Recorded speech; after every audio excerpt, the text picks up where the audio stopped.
Guys, good morning. Magandang umaga sa inyong lahat. Dito tayo ngayon guys sa small garden natin. Yan. Lilinisan natin guys. Tapos tataniman natin ng sitaw.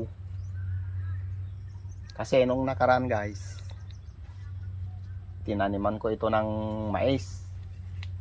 Nung inarbis ko yung mais guys, naiwan yung puno niya. Ito. Oh. Ngayon, ang gagawin natin guys, lilinisan natin po. Bubunutin natin tong mga damo saka yung mga puno ng mais. Pagkatapos nating malinis guys, bubungkalin natin to guys. Itong lupa, bungkalin natin. Tapos saka natin i-ready na taniman ulit. Tataniman natin ng sitaw. Yan guys, oh, may sitaw pa dyan na luma na. Yan. Tatanggalin na natin yan guys. Tataniman natin ng bago. Pero may bunga pa siya, oh. Oh. Ito ang project natin ngayon guys. Lilinisin natin. I-prepare natin. Oh, may sili pa, oh. Yan. Ganito ang buhay sa probinsya guys. Pagkatapos ng palay, sunod naman ng magtanim ng gulay para may maulam. Kung may sobra naman, pwede naman ibenta. Yan. Guys, update ko kayo mamaya pag natapos na natin linisan.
Ngayon guys, pagkatapos ng 2 oras mahigit na pagbubunot ng damo guys, ito na oh.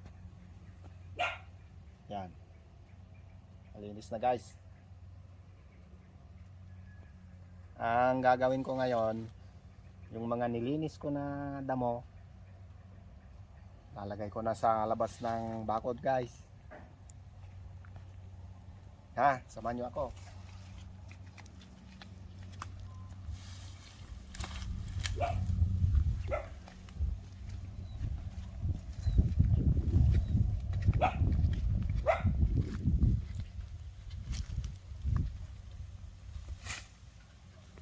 Yan, lalagay ko muna dyan guys.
Oh, guys, yun oh. Nailabas ko na yung mga nilinis ko na damo. Yan. Malinis na siya. Ngayon guys, hindi natin maiwasan ito na may tutubo ulit na panibagong damo. Kaya ang gagawin ko, pag may tumubo ulit na damo, i-sprayan ko siya ng herbicide, yung pamatay damo na gamot, bago ko siya bubungkalin. At saka pag maganda-ganda na yung panahon, tataniman na rin natin itong area na to guys. Hindi ko pa lininis, hindi ko pa tinanggal yung mga sitaw kasi may mga bunga pa siya oh. Ano, mga bunga pa. Yan, pwede pang pakinabangan habang hindi pa tayo magtatanim ng bago guys. Mamumunga pa siya, pakikinabangan pa natin.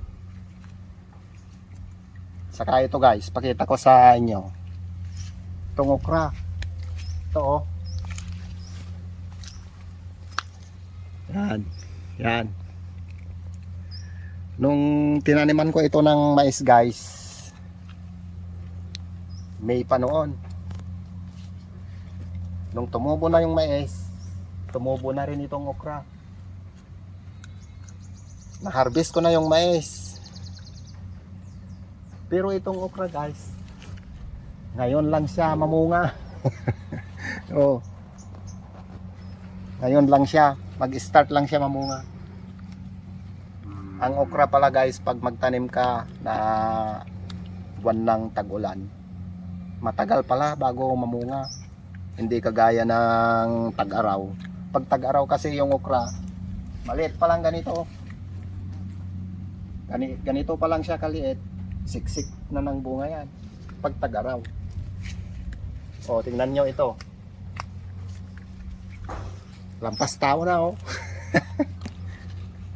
Oh. Lampas tao na, sakalang mamunga. Guys.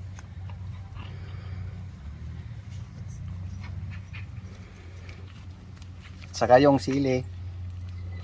Yan. Pag magtanim na ako ng sitaw, tatanggalin ko na rin yan. Sili. Saka ito guys. Isang pinaka-importante ito. Pag magtanim kayo guys, kailangan lagyan nyo siya ng bakod. Yan. Oh. Tingnan nyo ito, binakod ko.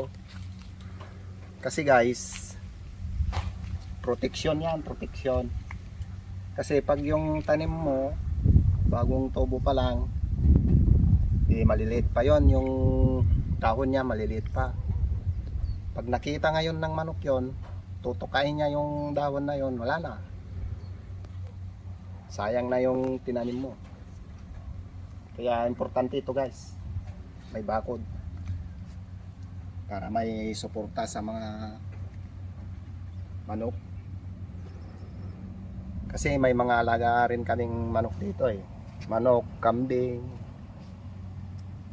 Para hindi basta-basta kaagad makapasok.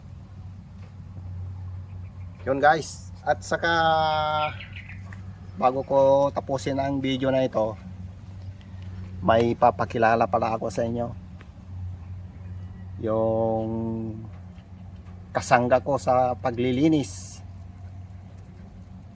Ito guys oh. Ito. Oh, kalawit. Ito ang kasangga ko sa paglilinis. Basta paglilinis ng damo. Ito na guys. Ang kasangga ko.